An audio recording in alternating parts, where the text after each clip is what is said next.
Assalamualaikum warahmatullahi wabarakatuh. Waalaikumsalam warahmatullahi Sahabat wabarakatuh. Tamyiz yang di seluruh Indonesia, khususnya berada di Muratara, kali ini saya bertemu dengan Kiai yang sangat hebat dan sosok inspiratif, yaitu Kiai Zulkarnain. Apa kabar Pak Kiai? Alhamdulillah, Masya Allah. Pak Kiai ini adalah selaku pengasuh Pondok Ponpes Tajaka di daerah Muratara. Nah, Ponpes Tajaka ini menerapkan metode tamyiz yang saat ini guru dan semua santrinya itu menerapkan metode tamyiz pada pembelajarannya. Bagaimana perkembangan metode tamyiz di Ponpes Muratara ini, Ponpes Tajaka ini? Ya, pertama sekali kami mengucapkan terima kasih kepada Ustadz Soleh dan juga penemu tamyiz Ustadz Abaza. Abaza, Ya. Antum, karya antum, kemudian usaha antum, ini sudah sampai ke ujung Sumatera Selatan. Masya Allah. Jadi kami di Pondok Pesantren Tazaka sudah menerapkan sistem yang antum gagas di bawah bimbingan Ustadz Soleh.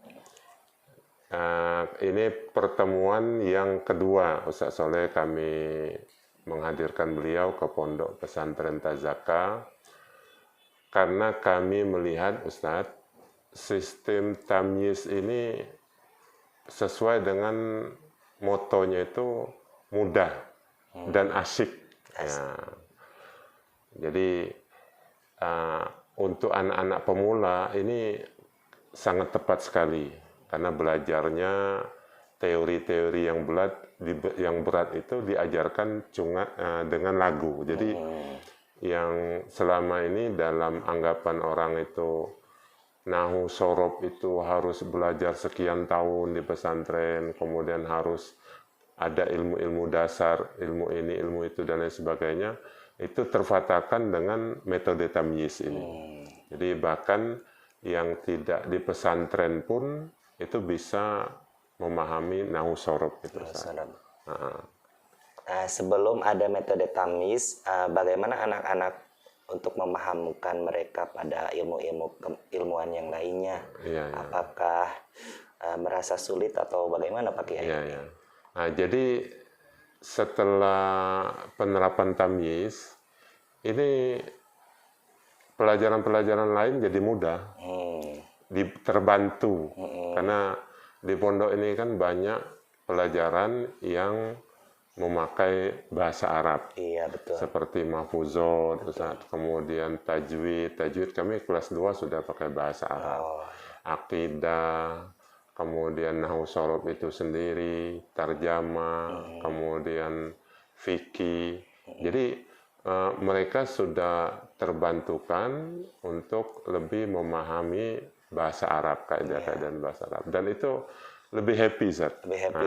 Jadi mungkin teman-teman juga harus pahami metode tamyiz ini anak-anak tuh tidak merasa terbebani. Ya, tiap sistem mempunyai kelebihan masing-masing, tapi menurut hemat saya untuk pemula memang sangat tepat sekali ini tamyiz diterapkan untuk anak-anak, bahkan anak-anak yang MI, Ustaz, anak saya sendiri yang belum sekolah TK, mendengarkan itu bisa dia. Misalnya ciri-ciri isim, karena sering dinyanyikan dia tahu ciri-ciri isim, terus dia terapkan. Jadi sejak waktu dia bermain dan lain sebagainya itu bisa diterapkan. Artinya secara tidak langsung rumus itu sudah ada pada anak tersebut, walaupun mungkin mereka belum paham itu, Ustaz. Jadi Ponpes Tajaka ini tidak hanya diterapkan kepada orang-orang dewasa ya Pak Kiai, tentunya mulai dari MI, kemudian ada juga MTS, ada juga MA ya. Bagaimana perbedaan cara menuangkan kepada mereka? Apakah punya strategi berbeda pada mereka? Kalau kami mengikuti sistem yang sudah dilatih oleh Ustadz, jadi pertama ya kaidah-kaidah dulu, rumusan-rumusan dulu. Ya. Kemudian untuk anak-anak MTS, anak-anak MA, jelas mereka nalarnya kan sudah lebih tinggi ya. Jadi kita bisa dikasih ke contoh langsung ke contoh-contoh. Ya, dan itu alhamdulillah di tamyiz ini contoh-contohnya itu dari Quran semua. Jadi itu membantu anak-anak, memang targetnya kan untuk menerjemahkan Quran, memahami Al-Quran. Nah, jadi contohnya itu diambil dari Al-Quran. Jadi anak-anak bisa, kalau bahasa kitab gundulnya itu bisa mengi'rab Al-Quran. Mengi'rab Al-Quran, Masya Gitu. Allah. Gitu Ustaz. Oh gitu. Terus bagaimana dengan kompetensi gurunya? Akankah guru-guru ini disebarin Ya, ya. ke ponpes yang lain sebagai jadi contoh ponpes yang ada di Muratara tentunya ya? Betul, betul. Apalagi ini sahabat Tamiz ini nggak hanya di daerah Bandung saja, daerah Jawa saja, ada juga daerah Sumatera ya, Sumatera Selatan. Nah, bagaimana untuk kedepannya? Apakah metode Tamiz ini hanya stop khusus untuk daerah Muratara saja atau ada yang ke yang lain? Ya, ya. Nah, jadi pertama strategi kami ingin di Tazaka sendiri menjadi pilot project, Ustaz. Artinya kita konsen dulu di sini. Nah, kalau sudah kelihatan hasil, insya Allah ya yang lain mudah mengikutinya, Ustaz. Jadi memang kita ingin menerapkan anak-anak di sini, tentunya diawali dengan kompetensi gurunya. Kompetensi gurunya terus harus kita tingkatkan. Yang pertama kan kita sama Ustadz Soleh sudah tamyiz 1, 2 kemarin. Nah, sekarang tamyiz 3. Nah, insya Allah nanti berikutnya kita tamyiz yang tingkat 4 dengan 5. Nah, ini nanti guru sudah belajar, kita harapkan langsung mengajarkan ilmunya. Masya Allah. Karena prinsip kita itu kan at-ta'allumu bit-ta'lim. Iya. Belajar dengan mengajar. Karena kalau guru tersebut mengajar, itu insya Allah ilmunya lebih banyak lagi dan dia harus mempersiapkan dirinya lebih daripada hanya sekedar belajar gitu Ustaz. Jadi kami ingin konsen dulu untuk di Tazaka. Kalau sudah kelihatan ininya, nanti kita sebarkan ke tempat lain ya, sesuai dengan prinsip Ustadz Abaza. Beliau sudah menginfakkan, mewakafkan ilmunya untuk disebarkan ya. Jadi tidak, saya lihat di antara kelebihan tamyiz ini tidak perlu misalnya surat mohon izin misalnya untuk menerapkan tamyiz di sini, itu tidak. Jadi ini kelebihan. Jadi siapapun bisa menerapkan sistem tamyiz. Gitu, ya. Oh iya Pak Kiai, ini sebelum belajar metode tamyiz juga kan belajar kitab yang lain juga ya, Nausorof yang lain. Nah, ada semacam perbedaan tidak? Mungkin dari segi materinya atau dari segi pemahaman. Ya. Satu saja misal dari Bapak. Ya, yang jelas yang tamyiz ini happy pertama, mudah ya. Gitu ya. Mudah, betul. Karena dibawa dengan lagu tadi. Masya Allah. Jadi minimal anak tidak ngantuk ya. Tidak ngantuk artinya walaupun mereka duduk kemudian ini terus lagu-lagu itu masuk ke telinga, insya Allah masuk ke hatinya ya. Nah, untuk kalau kami di sini malah dia menjadi komplementer, pelengkap ya. Jadi saling melengkapi. Kami sistem gontor kan banyak penerapan dalam tahadus, artinya berbicara bahasa Arab, ya. Kemudian pidato bahasa Arab. Ya. Nah, dengan tamyiz ini mereka lebih memahami lagi nausorof, seluk-beluk nausorof. Jadi ketika berbicara sudah ada keberanian berbicara, ditambah kaidahnya yang betul. Jadi saling melengkapi kalau kami lihat di sini. Karena kami punya pendapat bahwa memang pendidikan itu harus gitu, harus saling melengkapi. Kegiatan olahraga dia harus punya nilai pendidikan, kemudian ibadah, sholat 5 waktu itu harus ada nilai pendidikan. Anak-anak di sini misalnya sholatnya Ustaz, imamnya gantian. Ya, itu bagian daripada pendidikan. Jadi anak-anak semuanya dia punya pengalaman menjadi imam bergantian itu, Ustaz. Nah, Oh, mungkin itu salah satu kelebihan Ponpes Zaka ya, iya, iya. yaitu mengedepankan santri-santri tidak hanya mampu dalam hal akademik saja, Ya, akademis. tapi di luar akademik mereka mampu. Misal kasih contoh Pak Kiai, menerapkan mereka terjun ke masyarakat. Salah satu contohnya apa Iya, Misal iya. Ponpes Zaka ini? Jadi prinsip kita gini, Ustaz.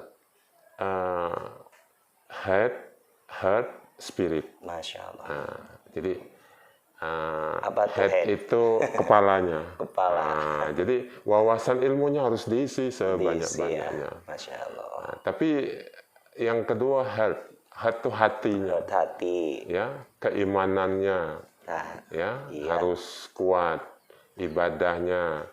Kemudian yang ketiga spirit, mentalitas. Mentalitas. Ya, nah mentalitas itu diantaranya ditempuh melalui organisasi. Di sini kan ada mereka mengelola namanya OPPM, Organisasi Pelajar Pondok Modern. Masya Allah. Nah, jadi ada bagian ini, bagian itu, acara mereka urus, kemudian berbagai macam kegiatan-kegiatan. Biar apa? Biar ada spirit. Jangan sampai anak kita pintar, cuman spiritnya, mentalnya lemah, jangan sampai. Atau misalnya ibadahnya bagus, ya, tapi organisasinya lemah. Karena apa namanya, kita sudah diajarkan ya bahwa organisasi ya sesuatu yang dilakukan kebaikan atau bahkan kejahatan yang dilakukan secara binizom, secara terorganisir, itu bisa mengalahkan kebaikan yang tidak terorganisir dengan baik. Nah, jadi itu prinsip di dalam kita berorganisasi. Kemudian keimanannya tentunya dengan ibadah, kemudian ilmu tadi dari sisi akademis. Jadi 3 sisi itu kita harus perhatikan, Ustaz. Jadi heart, spirit. Spirit. Head, heart, spirit. HS kalau saya boleh singkat bisa. HS. Biar masyarakat Muratara dan sekitarnya tahu ya, HS, head, and spirit. Spirit, ya. Tentunya ini Pak Kiai menerapkan itu kepada santri atau guru-guru di sini tentunya tidak jauh dari lepas peran guru Pak Kiai dulu waktu kecil. Iya, betul. Mohon ceritakan sedikit saja dulu perjuangan Pak Kiai kalau mondok di sana. Saya dulu mondok. Sahabat Muratara atau ini pengen tahu dong Kiai ini yang sudah mencetak beberapa dai. Ya memang dari awal ini memang nama juga berdakwah, Ustaz ya. Iya. Pasti tantangan itu kita hadapi. Tapi saya pernah punya masalah banyak. Akhirnya saya pergi ke Kiai, ya minta semangatnya, minta dorongannya. Apa kata Kiai tersebut? Ustadz, katanya, tantangan kita ini tidak seberapa dalam berdakwah. Jadi ibarat batu, katanya. Batu itu dilempar ke air. Sungai. Betul.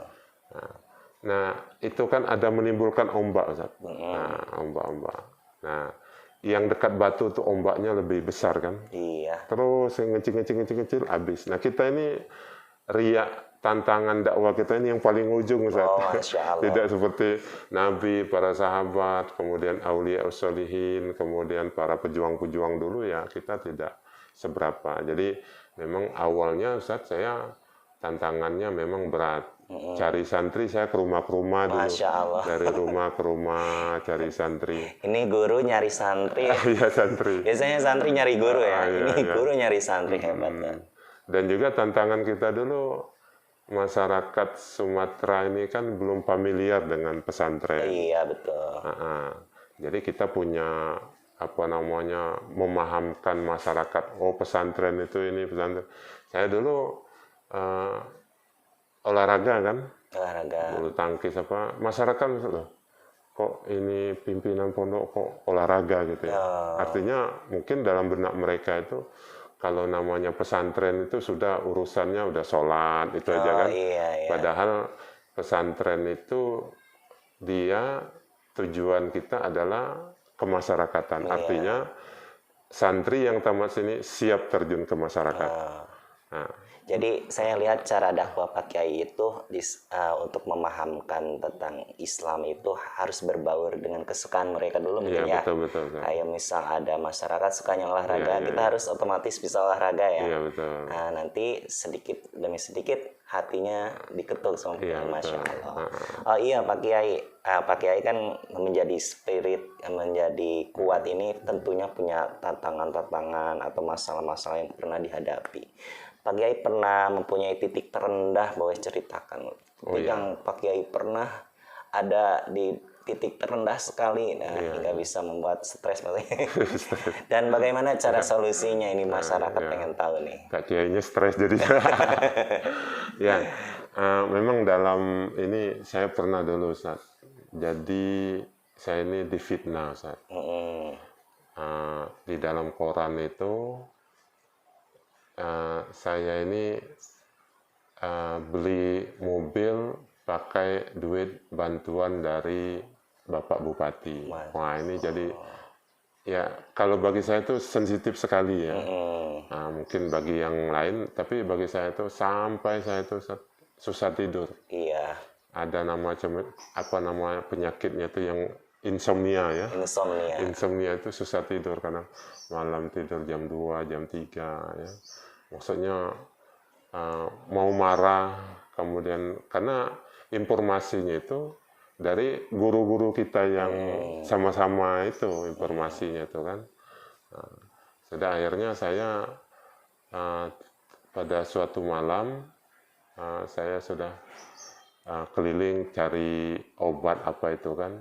Sudah akhirnya satu malam, ya Allah, saya ikhlaskan. Kalau saya salah, saya minta maaf. Kalau orang lain ada salah sama saya maafkan. Iya.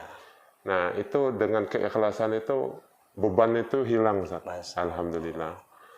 Jadi, memang saya lihat salah satu panca jiwa pondok kita itu kan keikhlasan. Ya, keikhlasan, jadi 5 panca jiwa itu. Keikhlasan, kesederhanaan, berdikari, ukhuwah Islamiyah, kebebasan. Nah, jadi pertama memang kita harus ikhlas Ustaz, menghadapi permasalahan. Karena kita tidak ikhlas itu berarti kita tidak percaya takdir Ustaz. Misalnya kita dapat musibah, terus dipikirkan. Itu sebenarnya kita tidak ikhlas. Ya, karena kita cobaan itu takdir Allah kan. Nah, ketika kita tidak menerima takdir itu ada semacam beban bagi kita. Jadi gurunya ikhlas mengajar, santrinya ikhlas menerima pelajaran, wali santrinya ikhlas menitipkan anaknya di sini. Nah, itu. Nah, kemudian semua aktivitas di sini didasarkan dengan keikhlasan. Kemudian sederhana itu bukan berarti miskin, Ustaz.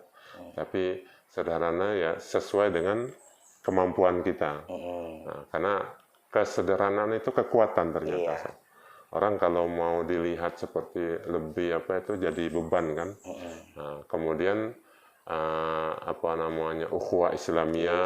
Jadi diulangi Pak Kiai, takut pada lupa. Yang pertama keikhlasan. Ikhlas menerima takdir dari Allah. Yang kedua kesederhanaan. Yang ketiga berdikari. Jadi santri dididik untuk mandiri. Berdikari itu berdiri di atas kaki sendiri. Nah, jadi dengan kegiatan-kegiatan yang kita buat di pondok ini, diharapkan ketika dia terjun ke masyarakat, pertama dia punya jiwa mandiri. Dengan jiwa mandiri itulah mereka merasa tidak tergantung dengan siapa-siapa, termasuk dengan orang tua. Akhirnya timbul ghiro. Ya. Giro artinya kreativitas mereka timbul. Tapi kalau dia merasa tidak mandiri, saya bisa ini kalau ada ini, ada itu dan lain sebagainya. Contohnya apa misal Pak Kiai berdikari seorang sesosok pondok santri? Ya, pertama berdikari. Ya, di pondok ini misalnya ngatur keuangan sendiri, Keuangan. nyuci pakaian sendiri, Oh, kemudian apa mengikuti kegiatan-kegiatan, kemudian organisasi, itu kan menciptakan jiwa kemandirian atau orang menyebutnya leadership, leadership. kepemimpinan. Dan pemimpin itu kan cirinya harus mandiri, harus kuat kan. Nah, jadi mereka ada permasalahan jauh dari orang tua, jadi timbul rasa kemandirian mereka. Jadi dengan mandiri mereka jadi kuat insya Allah. Oh, insya Allah ya. Nah, Jadi itu dari hal yang terkecil dulu ya Pak Kiai, Iya, kayak betul. nyuci Nyuci, sendiri, ya. bersih sendiri. Ah, Kemudian organisasi, ngatur organisasi, keuangan, ngatur keuangan, ngatur kelasnya mungkin ya, Iya, guru-gurunya. kelas. Yang keempat Pak Kiai tadi apa? Keikhlasan, keikhlasan, kesederhanaan, kesederhanaan, yang berdikari. Keempat itu jiwa ukhuwah Islamiyah. oh jiwa ukhuwah Islamiyah. Jadi mereka di sini itu diikat oleh persaudaraan persaudaraan. antara guru dengan guru, santri. Nah, persaudaraan itu apa? Persaudaraan karena dia seiman tadi, Seiman. ukhuwah Islamiyah. Jadi tidak ada kelompok-kelompok di sini, misalnya kelompok dari daerah sana, Oh iya. kelompok dari sana. Mereka sudah terikat dengan satu ukhuwah persaudaraan, yaitu ukhuwah Islamiyah. Jadi itu yang kita buat gitu. Jadi ketika mereka keluar pun bukan karena berjuang itu bersahabat, berteman, bukan karena hubungan darah saja, tapi memang persaudaraan. Ketika yang ini Islam, sudah kita saudara, kita punya satu tujuan, ya, punya satu misi, dan itu akan menimbulkan kekuatan ketika ada nilai-nilai persaudaraan yang didasari dengan agama tadi. Jadi santri-santri ketiga mondok ini merasa ini pondoknya itu keluarga mereka Pak. Iya, betul. Dari gurunya menganggap mereka keluarga kedua ya, di samping keluarga kandung. Karena oleh Pak Kiai sendiri, oleh manajemen Pesta Zakat ini dijadikan sebagai ukhuwah bagi mereka ya, persaudaranya. Yang terakhir Pak Kiai ini. Yang terakhir itu kebebasan. Kebebasan. Apa tuh? Apa maksud di sini bebas? Ya, bebas itu setelah mereka memiliki dasar-dasar ilmu. Bukan berarti bebas yang tidak ada batas, karena kebebasan sebenarnya itu adalah diikati oleh kebebasan orang lain kan. Hurriyatul insan mahdudun bi hurriyati ghairi. Jadi kebebasan kita itu sebenarnya diikati oleh kebebasan orang lain.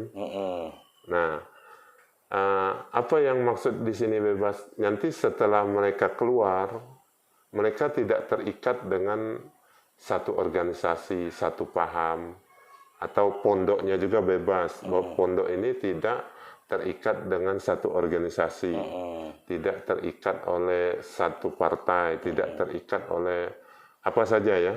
Nah, jadi pondok ini dia bebas dengan dasar-dasar tadi keislaman, keikhlasan, ukhuwah Islamiyah. Nah, jadi kenapa akhirnya pondok ini punya kreativitas nanti, ya. Anak-anak juga sudah keluar, dia tidak mesti harus ini, ya, harus jadi PNS, harus jadi ini, harus jadi itu, tidak, ya, karena sudah ada jiwa-jiwa kemandirian, keikhlasan tadi. Nah, dia akan berkembang sesuai dengan karakter mereka. Karena karakter anak-anak itu kan beda-beda.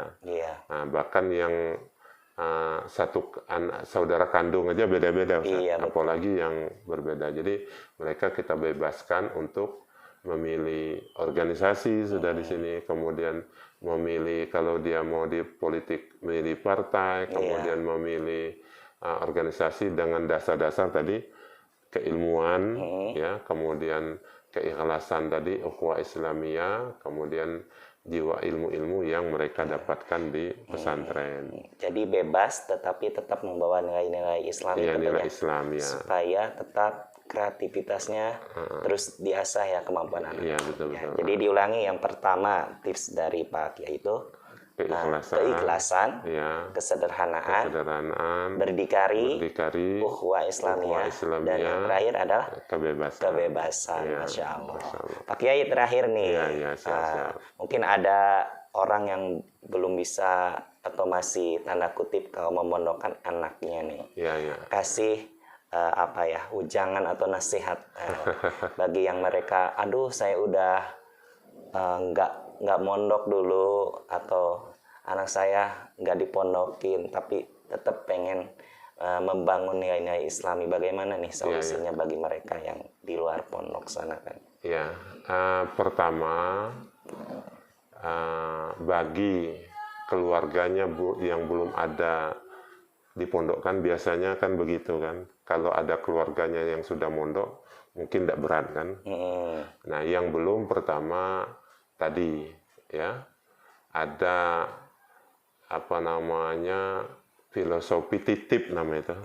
Titip. T yang pertama itu tega. Tega. Harus tega. Ya, kita harus memondokkan anaknya memang harus tega. Tega itu dalam arti yakinlah sudah, pokoknya kalau kita tidak tega ya tidak bisa. Iya, karena kita yakin bahwa anak itu titipan. Jadi anak itu bukan milik kita.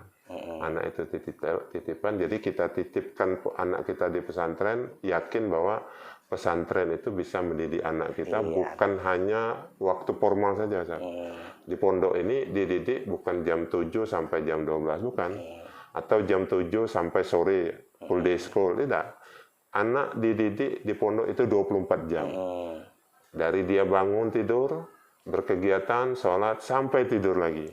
Itu pendidikan yang ada di pondok pesantren. Jadi kalau kita meyakini itu, ya, kita tidak berat menitipkan anak. Itu T, jadi tega. Yang kedua, I ikhlas tadi. Ikhlas. Balik lagi ke yang tadi. Ikhlas. Karena gini ya, kalau kita tidak ikhlas, kita kepikiran terus dengan anak. Nanti makannya bagaimana? Kemudian tidurnya gimana? Nanti dengan teman-temannya dibully apa tidak? Ya. Kemudian mandinya gimana? Kemudian kesehatannya gimana? Itu. Tapi kalau kita ikhlas, ya, itu Gak stres mikir. Iya, ada stres, ya. Tidak stres kita mikirkan anak-anak kita. Jadi harus tadi ikhlas. Ya. Nah, itu filosofi titip tadi. T yang ketiga. I tega, ikhlas, ya. I yang berikutnya, T-nya saya lupa. T-nya lupa. Yang I-nya berikutnya itu ikhtiar. Ya. Nah, ikhtiar itu ketika kita nitipkan anak kita di pondok pesantren, ya orang tuanya harus berikhtiar, ya, mencari nafkah untuk anak-anak. Memang kalau dihitung per bulan biayanya besar di pondok. Tapi kalau kita anaknya di rumah, itu kalau dihitung itu lebih besar. Betul, Ustaz. Minimal, dan belum tentu sholatnya terjaga. Betul, ya. Lingkungan juga. Karena lingkungan itu mahal itu, Ustaz. Lingkungan itu mahal. Karena kalau orang membagikan ada 3 lingkungan, ya. Lingkungan sekolah, lingkungan keluarga, ada lingkungan masyarakat, teman-teman. Nah, di pondok ini 3 pendidikan ini dirangkum dalam satu tempat.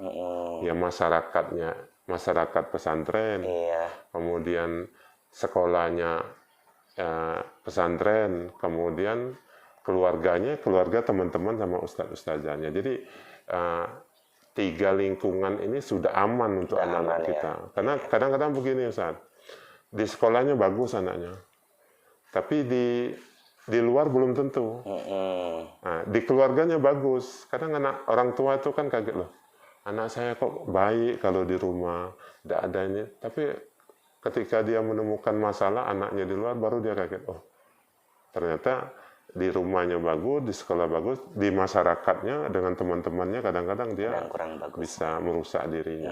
Jadi itu ikhtiar orang tuanya. Kemudian P terakhir itu P yang terakhir, itu adalah percaya. percaya.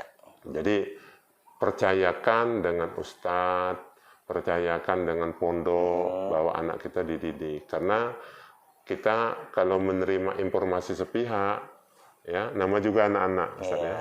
Dia kalau dia tidak senang, ya sama juga kita, Mas. Kalau tidak senang, yang diinformasinya yang jelek-jelek saja kan. Iya, betul. Nah, jadi kita harus percaya, konfirmasi lagi dengan ustadznya, konfirmasi juga dengan gurunya, apa betul yang diinformasikan oleh anak saya tersebut. Jadi itu filosofi titip, yakin anak kita insya Allah terjaga lingkungannya, kemudian mentalnya terjaga, kemudian dari berbagai aspek mereka itu terjaga anak-anak kita di pesantren. Yakin, insya Allah pesantren ini salah satu solusi. Bahkan sekarang ini Ustaz, data terakhir pesantren di Indonesia ini berjumlah 34.000 Ustaz. Masya Allah. Nah, dan juga pesantren sudah teruji oleh zaman kan. Bahkan sebelum kemerdekaan pesantren sudah ada. Dari zaman penjajahan, Orde Lama, Orde Baru, Reformasi, pesantren tetap konsisten dengan jiwa-jiwanya tadi. Nah, jadi jangan kita khawatir dari pesantren, ya. Yakinlah kalau orang tuanya kuat, insya Allah anaknya kuat. Anaknya kuat ya. Itu di pesantren. Ya, jadi pesan Pak Kiai ini yaitu filosofi titip tadi ya. Kayak yang pertama adalah tadi Pegang, kemudian I-nya ikhlaskan. ikhlas. Yang ketiga udah nemu belum? Belum Ustaz. Belum. Nah, kita PR ya. rahasia ya. Rahasia ya. Nah, ya. Atau langsung ke saya. Oh iya ya.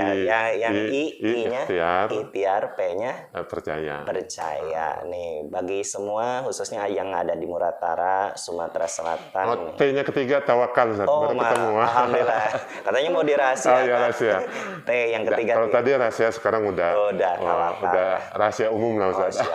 Jadi filosofinya hebat sekali nih. Nah, bagi yang ingin memondokkan anaknya di Ponpes Tazaka bisa dihubungi ke nomor di bawah ini atau boleh disebutkan alamatnya mungkin? Ya, alamatnya kita di Kecamatan Rawas Ulu, Kabupaten Musi Rawas Utara, Provinsi Sumatera Selatan, Indonesia, ASEAN, dunia akhirat. Masya Allah, ada dunia. Sudah tingkat dunia. Tingkat dunia, ya, keren.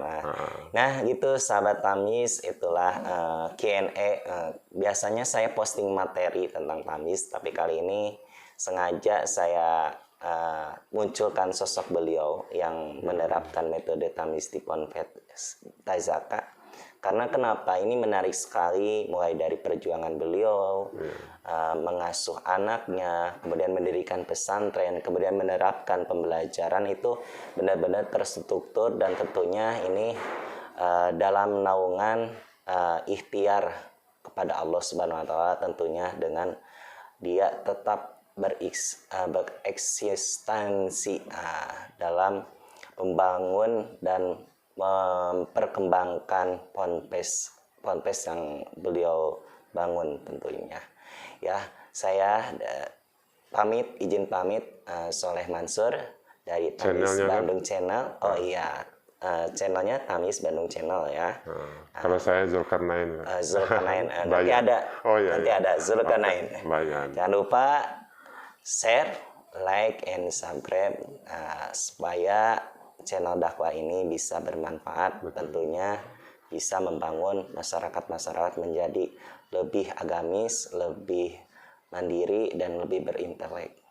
Saya undur pamit. Wabillahi taufiq wal hidayah. Wassalamualaikum warahmatullahi wabarakatuh. Waalaikumsalam warahmatullahi wabarakatuh.